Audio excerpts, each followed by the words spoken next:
Here's how you get a big rock up a hill with the Rhino. Just one of many ways.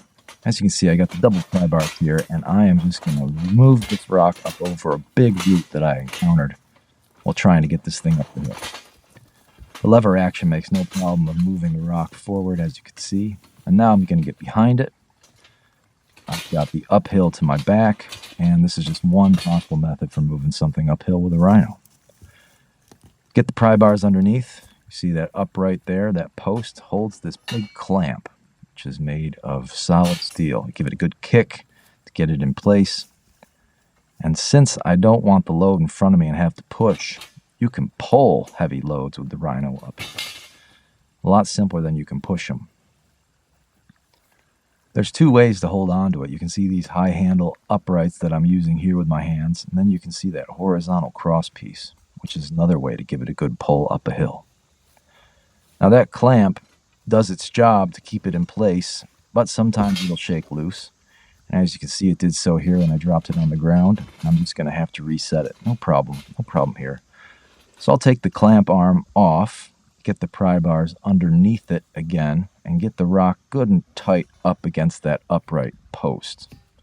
Now this rock weighs between 160 to 180 pounds. And there you can see the pry bars back underneath it and put the clamp back on to continue my uphill movement of this big heavy stone that we're going to be using for a campfire site. Just a little bit of positioning is all that's needed. Put the clamp back on. Like I said, that high quality, thick steel is going to be able to bite down on the rock, no problem. And again, give it a good kick for measure and continue to pull up the hill.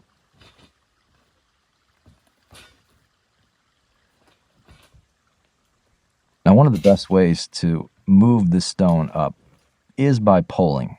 And if you didn't want to do it like this, you can also take a strap, wrap it around that horizontal crossbar, and then pull it by just putting the strap over your shoulder or around your waist. It's actually quite an easy method. And you would use that for, say, a heavier load. But something of this size, this capacity going uphill, just a good pull on it is one method to move a stone. Want me to help with this part? Didn't need any help with that part because I was just near the top and it was about to flatten out. That wasn't the steepest little part of the hill. Like I said, the Rhino makes easy work of it. And now we've got this big rock, which we can use for a number of purposes. And on the flat surface, I can turn it around. It pivots very nice and easy with that two-wheel system. And then you can move it just about anywhere you want. Since I wasn't certain where I wanted to place it yet, I just decided to put it over here by this tree, knowing full well that at any time, it's no problem to move that big rock very easily with the Rhino.